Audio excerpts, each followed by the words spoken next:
for the introduction, and welcome everyone to this webinar, how to create or how to design a creative media facade. And thank you for joining, especially for the people that woke up early to join this. I see a lot of people joining this webinar from all different time zones, so that's great. So let's start. The main purpose of today is to explain how to design and how to calculate a creative screen or media facade. The agenda for today, first of all, there's an introduction, how to begin, and some the technology explained and terminology, what we use in the display industry. Then we have the direct view lighting systems that we use to execute those projects. Mounting is something I would like to discuss, and also the controls part.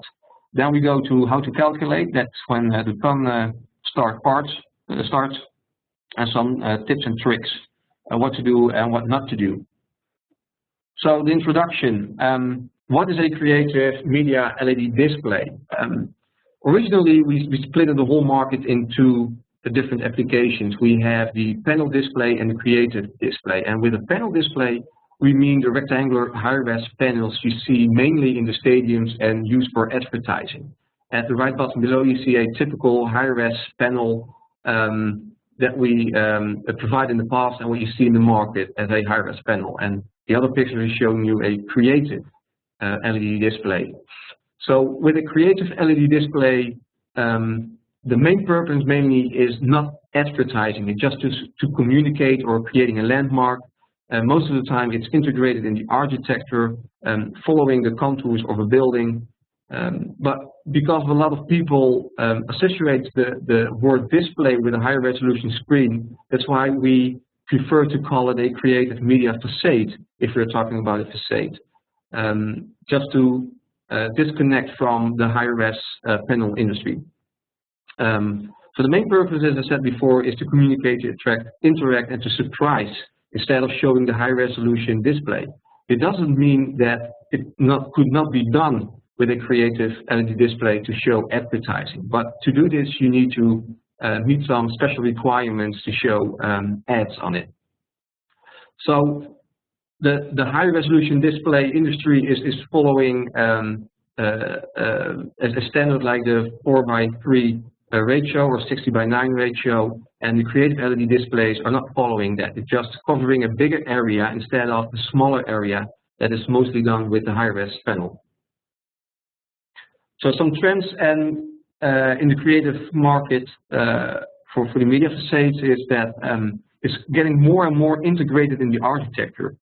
In the past, we were at a very late moment in a project, and when the building was completed, we added a big television on that building, and architects hated that idea because we were affecting their design. That's why architects now are involved much early in the process, and now they are in the process earlier. The materials, the look and the feel, and the way of installation is becoming more and more important. Next to this, we see that transparency is a common requirement. A lot of applications is in front of a glass facade or in front of a building. So transparency from looking from the inside to the outside is a requirement. That's why we offer now also kind of meshes to make sure that the transparency is there if you attach a media facade on a building. Also, bigger pixel pitches are becoming more popular, and this requires that we develop brighter LEDs or brighter nodes to make sure that the brightness is there to show it during daytime, but allows you to have a bigger pixel pitch. That's now a common request now from the market. So some basics in terminology. In general lighting, and all people know that, is that we talk about lux or lumen, which is a reflective light. With a direct view, indicates that you look directly into the fixture, you look directly in the node. That's why we talk about nits, which is a candela per square meters. As said, you look direct into the source, so that's why we use the low mid-power LEDs for this purpose. So brightness. Brightness is important, of course. Make sure that you know if it's used for a daytime application or a nighttime application. And to calculate the brightness, there is a simple rule. You need to have a certain amount of pixels per square meters to define the nit value. So take an example, the node spacing is 10 by 5 centimeters. We take the height and the width of a square meter, divide that by the pitch, so 1 meter divided by 10 centimeters, which is 10 nodes. Horizontally and vertically, we have 1 meter divided by 5 centimeters, which results in 20 nodes. So in the square meter, we have 10 times 20 is 200 nodes. We know from the spec sheet that for example, the IllMX has 11 candelas. 200 times 11 candelas results in 2,200 candela per square meter, which means this is 2,200 nits. And we have a rule of thumb that is good to know, that depending on the contrast and the environmental conditions of the application, you will need 400 nits for a dusk nighttime situation and 3,000 to 5,000 nits for full daylight visibility. And with the environmental conditions, we mean, is it a north side of a building, a south side of a building? Are we talking about an application in Qatar or an application in the Netherlands where it's always raining, so you need less brightness than you need for an application in Qatar? So some brightness examples. It's always quite hard to imagine the brightness and talk about nit values related to the practical real world. This is a project we have done in Rotterdam, Ahoy, and you can see at a cloudy day with 250 nit, it's visible. Is it good enough? It depends. This screen is not developed for a daytime situation, and you can see it in the nighttime situation that it's bright enough. It's even dimmed down during the night. This is the Ziggo Dome, which is a very interesting project. This building is completely wrapped with a creative facade display with 2 resolutions. You see the resolution that results in a 340 nit and 75 nit value. At a cloudy day, it's visible. A normal day, you see the screen of the high-res screen, so the 340 nit, it is visible, but if the sun directly hits this facade, it will be not visible. And the side is 75 nit. For sure, you will not see it during the daytime with the sun on it. That's why if you want to have a higher brightness screen, then the pitch should be more closer to make sure that you have the right brightness. So contrast. Contrast is an important thing because contrast can help you to get a better screen performance without adding extra equipment or hardware into your facade. So what is contrast? Contrast is a difference in visual property that makes an object or its representation in an image distinguishable from an object at the background. So this is the theory. Great. In practice, it means that how much light will the surface reflect towards the audience. So if you have a glass facade, a lot of sunlight or environmental light will be redirected towards the audience, and it's disturbing the light coming from the screen or facade. That's why we like, of course, to use a matte black background instead of a glary background. Especially for the creative facade market, it's a choice mostly of the architect what is used. But if you are in a process involved with the architect and he is willing to discuss this, just make sure that he knows that with contrast we can improve the screen performance. Resolution. To show video or typical content, we need to have a certain amount of pixels in the screen. So the vertical pixels times the horizontal pixels will result in your resolution. Depending on the application and depending on what you want to show, you need to have a certain resolution. So this is what resolution is doing also with the viewing distance. For example, you see above a very blurry pixelized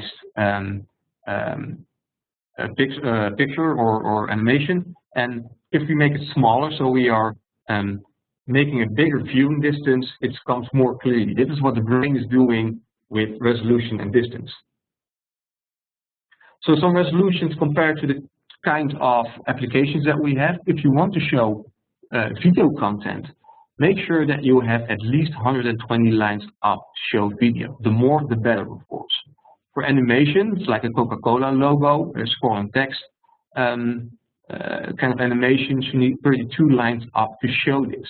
For logos, block letters, that's what we call it, you need 20 lines up. For accent lines, direct view, it depends. For scrolling text, you need at minimum 10 lines up. This is more like a ticker tape you see on the news. With 10 lines up, you can do this. So note spacing and viewing distance. We have a rule of thumb to define this.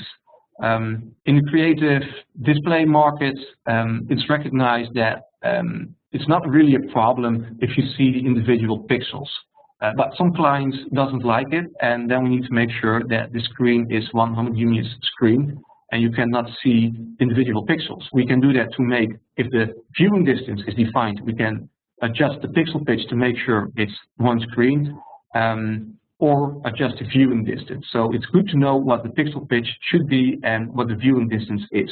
But as a rule of thumb, we have that if you are taking 500 times the node spacing, you will see the individual nodes, but you will recognize the content. So you will see what's happening on the screen, you will recognize it if it's a car or what the content is showing you, but you will see the individual pixels. At the time you take 1,000 times the node spacing, you are not able to see any individual pixels. So a simple rule is that the pixel pitch in millimeters is the viewing distance in meters. So an example of this is you can see in the photo at the left. This is an application we have done with a node spacing of 140 millimeters and with the viewing distance at 100 meters view. Well, you can see some pixels, but for sure if you're at 140 meters, you're not able to see the individual pixels. Just make sure that you know what the client is expecting. If he is expecting not to see individual pixels, make sure that there is a relation between, as explained, between the viewing distance and the pixel pitch. So now I would like to talk about the direct view lighting systems that we have in our portfolio. This is a screenshot from our website. We have the ArguPoint, which is suitable for the lower resolution, but it's very powerful. So you can use a bigger pixel pitch. It's used for larger areas. Then we have the iColorFlex IllMX second generation and iColorFlex MX second generation. For the people that don't know or not familiar with the second generation, it's mainly the upgrade of the previous IllMX that we had, and we doubled more or less the brightness. It's the same form factor, the same dimensions, but it's just brighter. We have the iColor Accent, we have the Color Tile, the EW Flex, also the EW Flex applications are becoming more popular. We see more requests coming in for white applications, and we have the EW Accent PowerCore MX. So the most used product for a creative media facade is the Flex family. For sure, you could use other products. So also the iColor Accent is very popular, but the most popular and easy to use is the IllMX family or MX. So just to give you some ideas of projects we have done with the whole product portfolio, let's start with the Accent. This is an indoor application, but what you could also do is the outdoors. This is a major facade we have done, which is great. On every floor level, there is a line installed with Accent, and you can show video on it. This is a really creative way of showing. You can see the contours of the building are completely followed. You see some horizontal gaps in it, but you are able to see the content, and this really creates a wow effect. So some other examples for the inside. The iColor Tile MX, which is a predefined cabinet with 144 MX nodes in it. We have also lenses for on top of it to make it with a translucent lens. But what we also see in applications is that people are creating their own carrier, their own panel with a certain amount of pixels in it. An example of this you see here. This is the Music Center in Eindhoven. There is a aluminum panel created with holes in it, and the flex is just put in, and on top of this a translucent fabric is used to create one screen. So the iColor Flex MX, IllMX, and the EW Flex SLX. This product enables you to make any kind of shape, 2D or 3D. This is way far the best and most flexible product to use for a 3D shape application. So a picture showed before. It's hardly to see, but the screen is curved in 2 axes. So you have vertically it's curved, and horizontally it's also curved. Another application used with iColor MX, a kind of a mesh or tile was created and put it behind the glass to show these kind of effects. The Vegas Mall in Moscow. This is the Vegas Mall 1. We did the interior with a low resolution flex, and also other CK products are used. Then the Media Lab in Madrid, which is a great application in a neighborhood. A lot of artists are living and doing their job there, and we created an interactive screen, and you can see that the blocks on top of the screen, it is really following the facade of the building itself. We used a marquee bulb, and behind the marquee bulb they developed a kind of a reflector, getting a bigger pixel even more. So the National Gallery in Washington, the ceiling is done, and a part of the wall is done, creating all kind of very nice effects. And you can imagine that this is quite a dull environment if you don't put anything on the ceiling or the wall. But passing by now, it's just a great experience. So we really upgraded this area. So another interactive installation, the Sutherland Station. When trains and people arrive, you can see the shadow kind of shape into the media facade on the opposite of the railway, which is great, and people like it. It just interacts and attracts people. So the first picture of the Vegas Mall 2 project, first project we have done with IllMX Gen 2. It looks like a high resolution screen. It is the high resolution screen. You can use this for advertisement. It is used for advertisement, but it's completely integrated in the facade.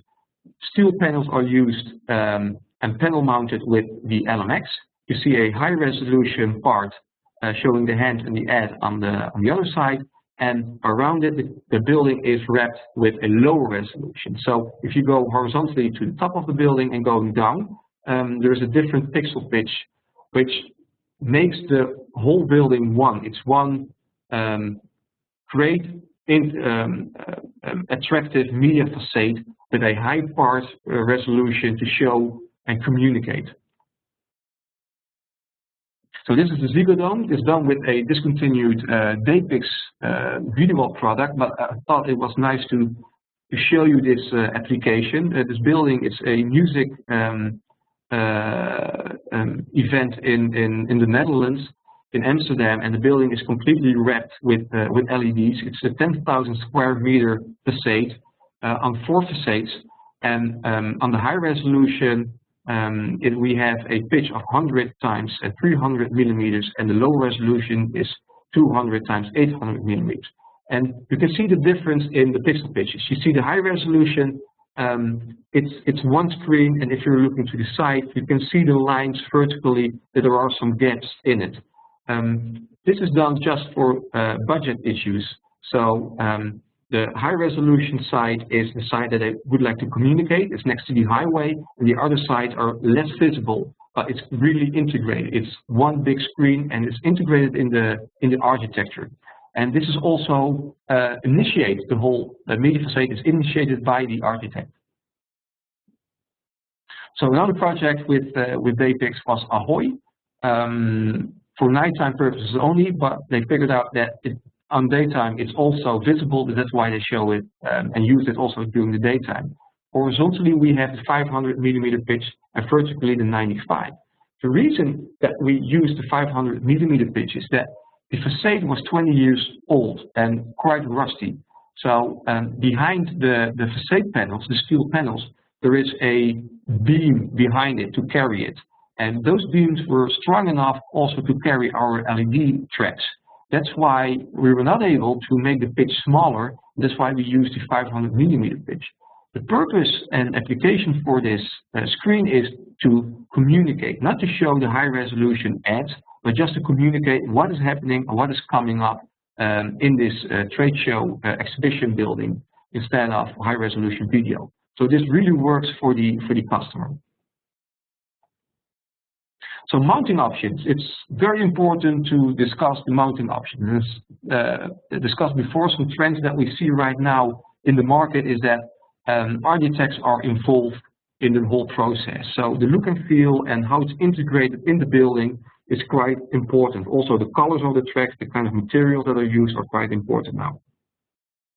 So we have, for example, for the flex, we have multiple mounting options. We have the single node hole, which allows you to follow any shape 3D. So if you have a difficult shape in 3D, then for sure the single node holder is the best solution to mount it. You also have the track mount, which allows you to, in a horizontal or vertical line, to mount the LEDs. And we have a nice spacer you can put up on top of the table and hide the cabling. So you have a very nicely integrated IllMX or MX into a track. We just launched the second generation IllMX and MX. And for the IllMX, we developed the louver bracket, which is a visor and allows you to panel mount in a steel or aluminum or what kind of material plate. Just cut the hole. You need to laser cut it, but there are some notches in it to avoid twisting and moving around the nodes. And on top of that, there is a sun cap.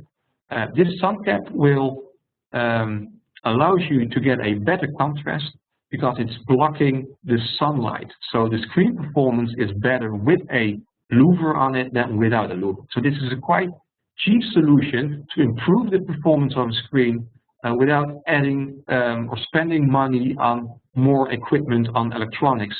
So stronger LEDs, you could use that, but then the price goes up. Using a louver is quite cheap to do and the screen performance really goes up. So also some pictures attached to this slide. You can see the track mount on a glass facade. So on the window frame, the normal track we have in our portfolio is used with a spacer on top of it. It's really nice integrated and it's very accepted by the architect. Next to that, there is a I can show maybe it's better to do. So in this picture, you see a highly customized track we use for the project Ahoy. The facade is leaning, I think, 20 degrees backwards. That's why we developed a track and correct this backwards angle with 25%. So now the LED node is facing 5% downwards to the audience. So we really use all the energy coming from the facade, moving towards the audience instead of shining upwards to the sky. The picture below is a track mount option attached to a aluminum panel.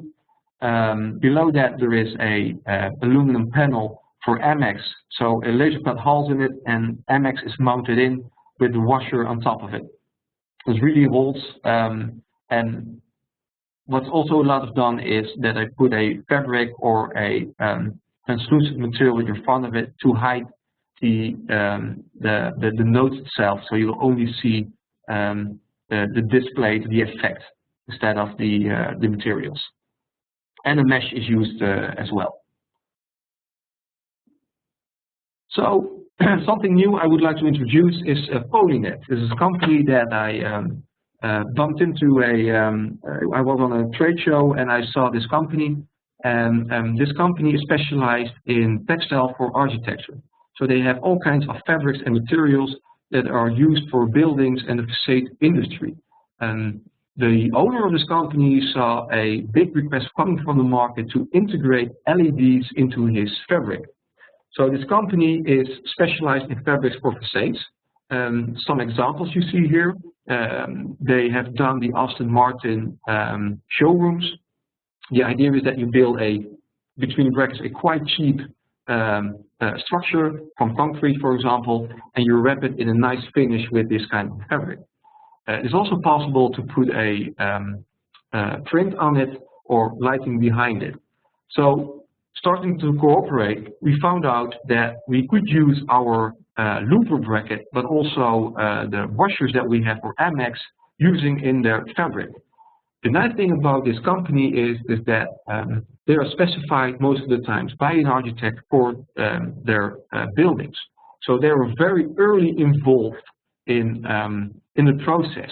But the materials they sell are approved by architects. So that we had in the past some hard discussions. Okay, how are you going to mount it, and does it look nice, and what kind of materials are you using? Those kind of materials are really accepted by the market and architects. So that's why it's very nice to have an integrated solution right now with them. So if you have a project and you need a carrier and you know that a fabric is preferred, Polynet could be a solution to use.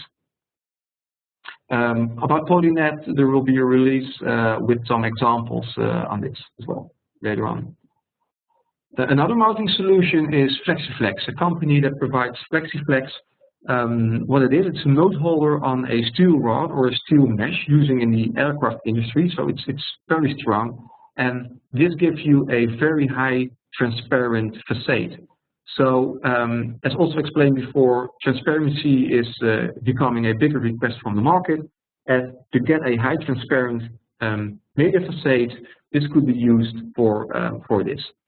So it's available for IllMX, for IllMX, and all customized pixels can be manufactured.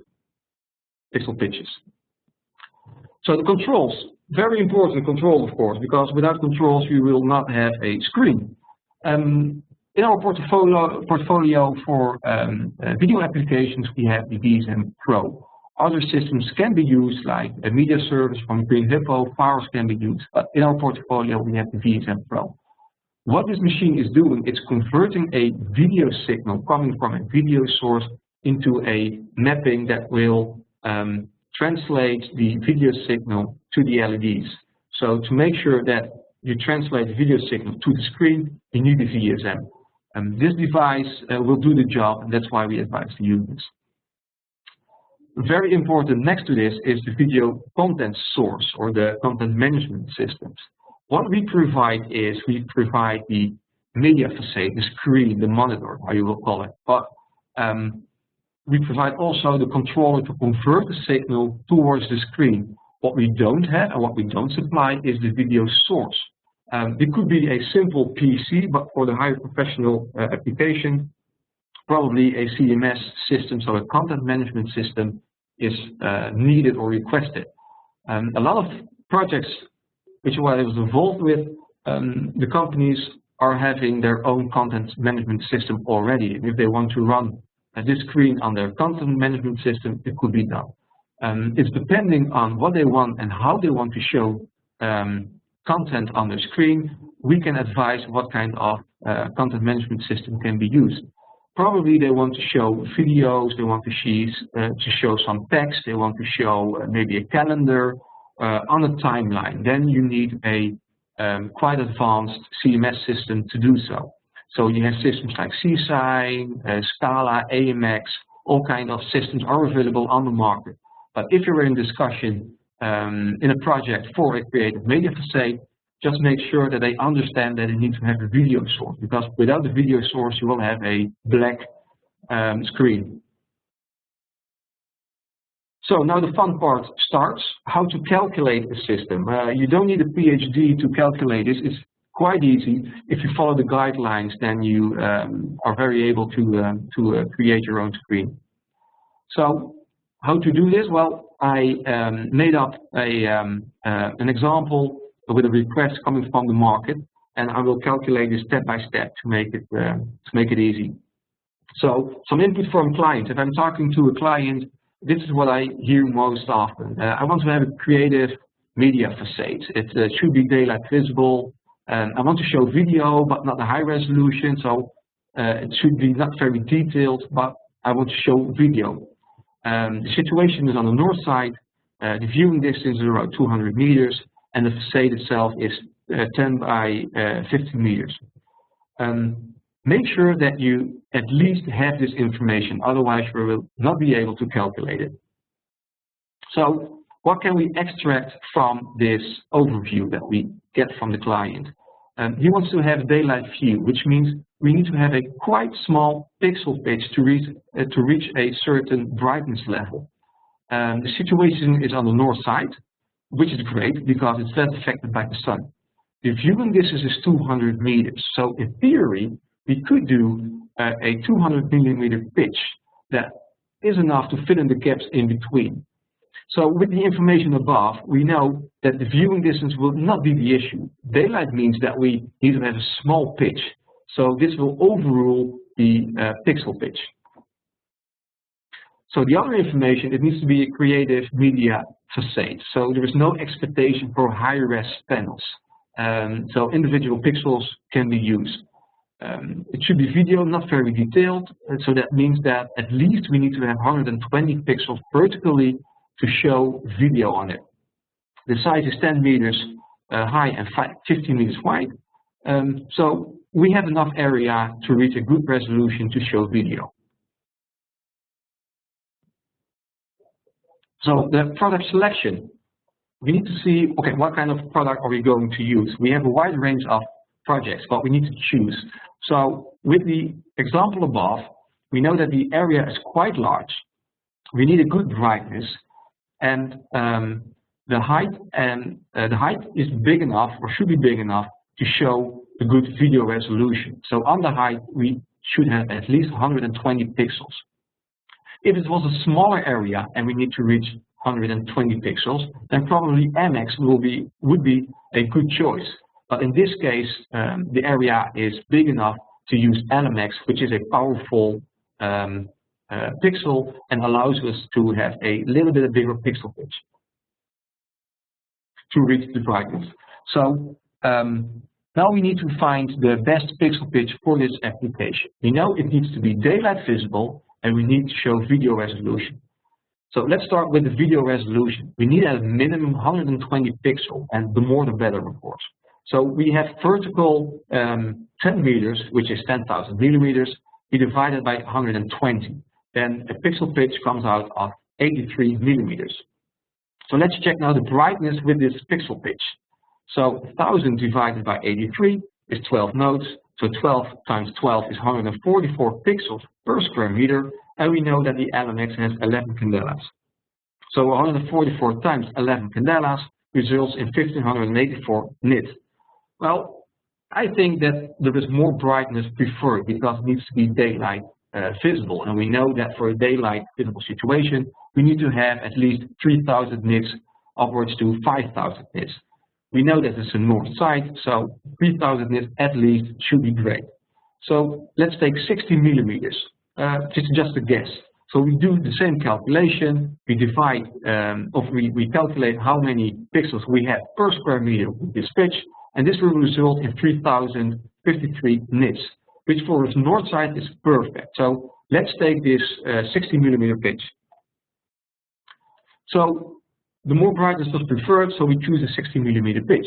Let's calculate now if we have still the right resolution. It should be, because with the 83 pixels we have already 120 pixels, but let's see how many pixels we have with the 60 millimeter pixels. So again, the screen height divided by the pixel pitch results in 166 pixels. Well, this is perfect for video. We need at least 120, 166 is even better.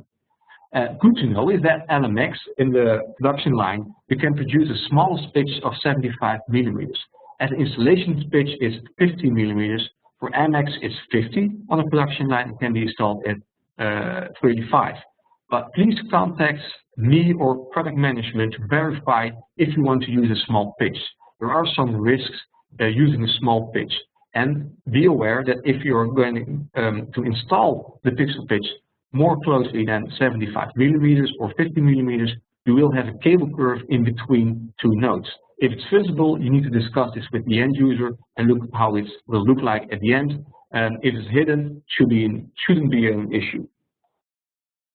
So the string layout, because there is no difference in the viewing angle horizontally or vertically, which means you could use the product horizontally or you could use it vertically, but you need to choose. So how do we do that? Make sure that you choose the most efficient layout. So find the axis that you can put the most pixels on a power port as possible. And you need to keep in mind that it also should be convenient to install that way, because maybe you can only install the power supplies on the lower part of the screen or on the roof. Then the layout of the string is already defined because you need to have the shortest way to the power supply. But in any case, just make sure that you have the most efficient way of a layout. So doing and creating the layout, make sure that you create a copy-paste layout to make commissioning more easy. You will make good friends with the commissioning guy if you do this. If not, he needs to spend a lot of time mapping the pixels in the system.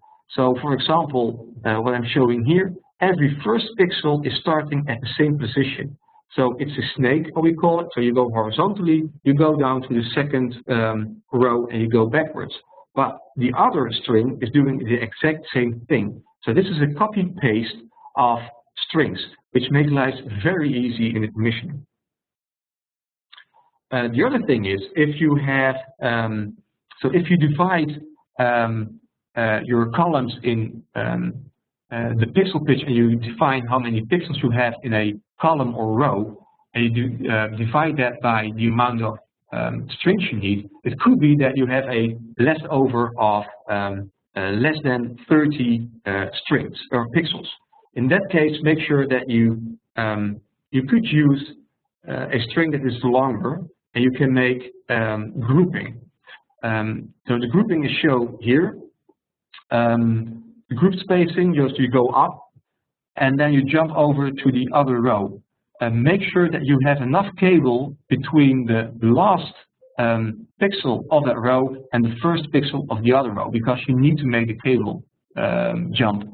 To calculate this, we advise you to use the pixel spacing times 1.7 to have the pixel pitch for that specific part. So in this example, we have a pixel pitch of 9.8 centimeters and a node spacing of 10 centimeters. And for the grouping, we have 17 centimeters in between those pixels to make the jump.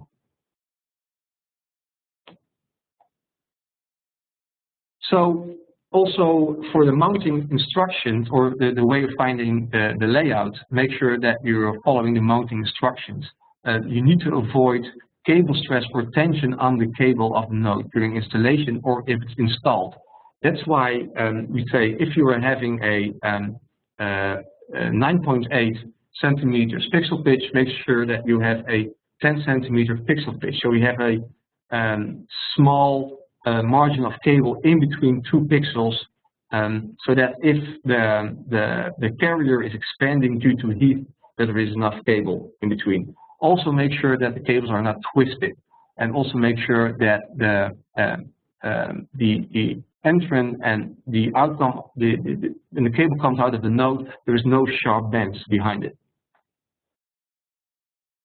So as said before, so if you have 9.8 millimeter physical installation pixel pitch, you need to order a little bit bigger on-center pixel pitch on the cable itself.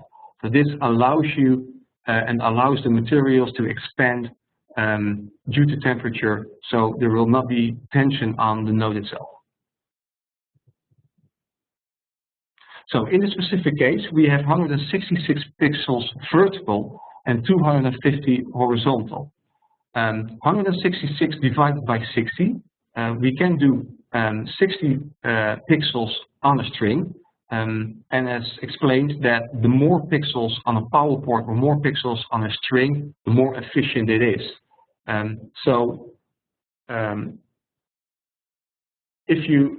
If you could use 40 strings power port or 60 pixels power port, make sure that you choose the biggest amount, because you will save leader cables and you will save power supplies. So 166 divided by 60, which is the most pixels on a pixel string, means that we have 2 strings of 60 nodes. And then we have 1 string for the other pixels of 46 per vertical in a column. This is the most efficient layout. I also calculate then the other way to compare it, and in this case vertical is the most efficient way. It could be that in a column there is less than 30 pixels, which allows you to order a example, if it's 30 pixels, to order a 60 pixel string, and then you can use the same string to jump to the other row. This will save you on hardware, on power supplies and on leader cables. So in this specific case, we have 2 types of strings. We have type A with 60 nodes and type B with 46 nodes. Per column, 2 times type A and 1 times B. The total amount of columns is 250 columns. So 250 times for type A, which result in 1500 pieces of that type of string, and 250 pieces for type B. And now we are already creating a kind of bill of material. So how much power supplies do I need? This string layout results in 3 power ports per column on an SPDS 480. The total power ports needed is 3 times 250. So we need in total 750 ports because we have 3 ports per column and we have 250 columns. The SPDS 480 24 volts had 8 ports. So 750 divided by 8 results in 94 pieces of SPDS 480 CA 24 volts. We also have other power supplies like normal PDS. This has 1 port for the IllMX. Then the amount of power supplies is equal to the amount of strings you have. So the leader cables, well, this is quite easy. The amount of leader cables is equal to the amount of strings. So if you have 750 strings, then you have 750 leader cables as well. This is quite easy. So the mounting, depending on the application, a mounting solution needs to be considered. As explained in the presentation, we have several mounting options. So discuss what the client is preferring. It could happen that the application and the viewing distance is that big that a very cheap and not nice to say, but an ugly way of mounting could be used because you will not see the way of mounting in the project. That's done by the Ziggo Dome. The viewing distance was that big that people will not ever see how it's mounted. That's why we used a quite cheap aluminum extrusion profile to mount it. But if you can see the way of mounting, consider a nice way to do it. And also architects would like to have a vote on this. So the bill of material, the strings. We have type A, we have type B. We have type A with 60 nodes and type B with 46 nodes. Mostly used for this kind of application is black, but white is also available. The 60 millimeter on-center spacing, which results in 500 pieces for type A, type B 250 pieces. The SPDS is the power supply from calculated 94 pieces.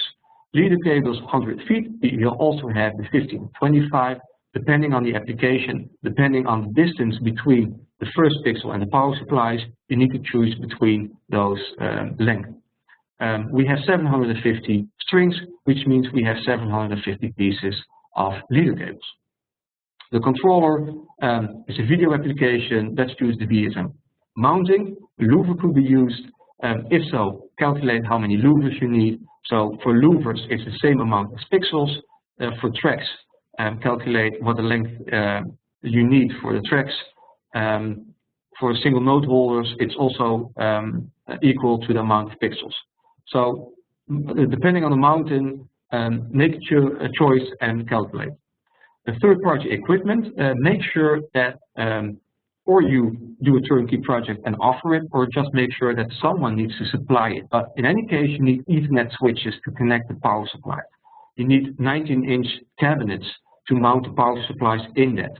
And you need a content management system. So in a meeting with the end user or installer or who else, make sure that you discuss this kind of topics. So customized products for your project. We have a standard product in our list.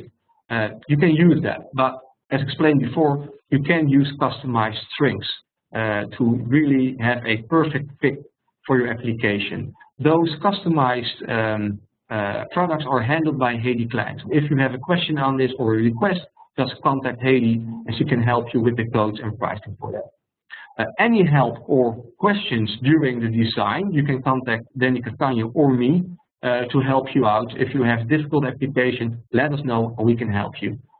Next to the product description and your bill of material, please use the 12 and C's to avoid any mistakes. Using product description is useful, but the 12 and C's really make sure that we or someone else doesn't make any mistakes. So some tips and tricks. Make sure that the performance of a screen meets the requirement of a client. Most clients are not familiar in this business, so they just want to have a screen or a media cassette. They don't know all the details. That's why it's good to discuss everything with the end user and make sure that he understands it. To do this, you can make a mock-up, the demo panel. Just take a square meter and show him the pixel pitch and how it's mounted, because also the mounting could be important. And if you do that and you can hook it up to a power supply and a controller and can show the brightness, then it's for sure fantastic. So make sure that you have interaction with the client and show him what you're going to do. It will be a very disappointing situation if you finalize a project and then the result is, and the feedback from the client, well, this is not what I expected. So to make sure that this will not happen, show him as much as possible. And in that way, also an animation could help you to show the resolution and the performance of a display. If he has a kind of perception, I want to show this with this kind of details, it's hard to get a mock-up to show that, then an animation can help. There are companies in the world that create these kind of videos, but make sure that the video is created on pixel level. So make sure that the video is showing the same resolution and same pixels as that the end result will be. With this video and with the input, with the kind of content that the client would like to see, you can show him how details will be visible on the screen. And be aware that with a low resolution screen, you will not have a very detailed result. So if you have 120 pixels and you want to show a Audi car on the screen, it could be possible that the rims are just a round of aluminum instead of you can see all the individual details. And discuss also what he is expecting to see. Is he willing to see some individual pixels and he likes it? Or does he want to see no individual pixels and just a high resolution screen performance? Make sure that you explain him what he will see at a certain viewing distance. And don't forget to add third-party equipment, so the non-Philips equipment, and discuss this, who will provide this. And also discuss the content management system. As I said before, without the content management, you will have a very sustainable screen because it's black. You will not see anything on it. So who will provide it and what kind of connection, interface, is it using to connect to our VSM, and make sure that it's a right fit. Next to this, add a small percentage of spares. It could happen that there is some failure or in a project some stuff get lost. So make sure that you have some spares on site and order this as well. And also do the maintenance. It is great to have some spares if you need to do maintenance and you could replace it. If a string is down, you take it out and you need a few weeks to repair it, that's not nice. That will not be accepted. So make sure that you have some spares to put in place when the other part is repaired. So this is a CFD1 page presentation. So I tried to create a one-pager, what finally resulted in a 5-pager. I made some short slides, I call it the design guide, with all the general rules that we have and terminology explained and what kind of resolution you need to show some content. This is what I think is very useful to have in your drawer. So if you have a meeting with a client or you're sitting behind your desk and you want to design a display, this kind of guide could help you very much. So this 5-pager is showing some nit values, how to calculate what is a pitch, what is resolution, viewing distance, brightness, nit value. It's all explained in this small guide. Also nice to explain is regarding the layout is you can have a symmetrical pitch, which means that the horizontal is equal to the vertical pitch. But you can also do a asymmetrical pitch. So the pitch horizontally and vertically is not equal to each other. This could be done due to mounting difficulties explained by the Ahoy. We have a beam that could only be used to attach it. This results that we have a horizontal pitch of 500 millimeters. But it also can help you to fit the budget. If they have a certain area to fulfill and the budget is not there to do it completely with the same pitch, normally the screen in buildings, there is the building is more wide than it's high. You could use a asymmetrical pixel pitch to make sure that the whole area is covered, but still fit the budget. And also interlacing pitch is nice to do. Also for scrolling text, we discovered that for scrolling text, interlacing pitch is very nice to use. So what does it mean? You have a vertical line or horizontally, and the next line is with an offset, which fulfill the gaps in between. So again, what kind of mounting options do we have? And a short decision tree, what kind of questions do I need to ask if I'm meeting a client? So the question is it indoor or outdoor, day-night view or a night view? What is the viewing distance? What is the size? The desired resolution, the available budget, the application, and are there exceptional circumstances? So if you have that information with this decision tree, should be able to create and design a LED creative display. So from my perspective, this was it. I hope it helped you to give and have some insights in how to calculate. I can share you this document, also the guide, of course.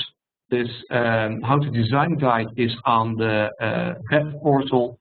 If you don't have access to this portal, just send me an email and I will send you this document.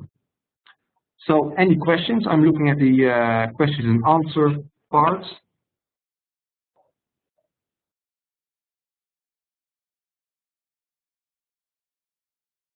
Okay. So people are asking, can you send me the slides? No problem. You can. I can do that. I'm writing down some email addresses.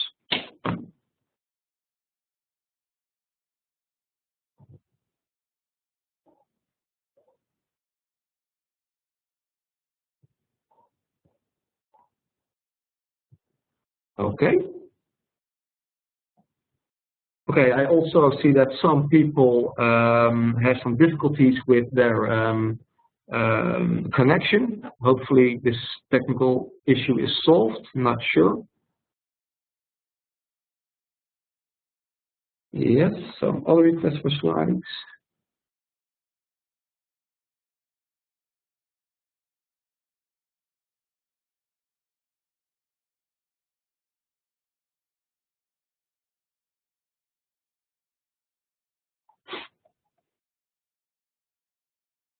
Okay. A lot of requests for the presentation. Okay, if you have any questions, please let me know. Otherwise, we can close this webinar. I see your question. This is the nit value that is communicated in the data sheet. How did this is calculated differently? It's more a theory. So this is calculated on the total area of the node itself. I think I have an explanation on paper for this, so I will send you that.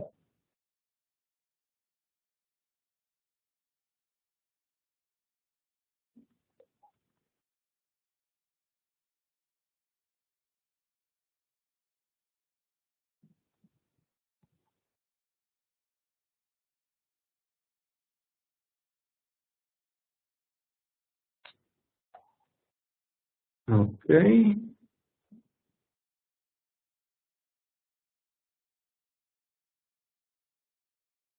A request to put this on SharePoint.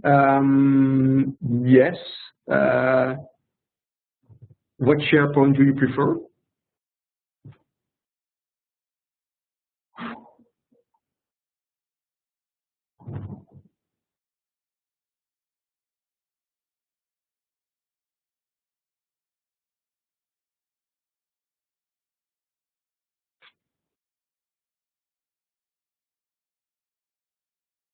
So the question is, where can I find this this guide on which website? It's on the VIP portal, which is a portal developed for our partners. It's on there. If you don't have access, I can ask if you can get access, and otherwise I can send you by email.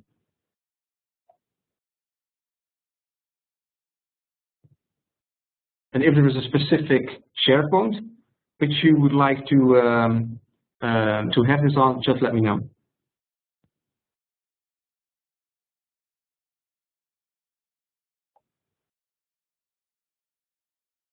Okay, another request.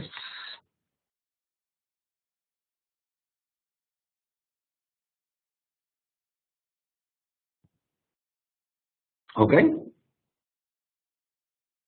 So no more questions? Well then, thank you for joining. For all the people that stayed up longer than normal or woke up more early, and everyone that joined this this webinar. As said at the beginning, we have a couple of webinars coming up, which CK is providing. If you have any requests for other topics, just let us know and we can add it to the agenda and give a webinar on a specific topic that you would like to prefer to have. So thank you for joining.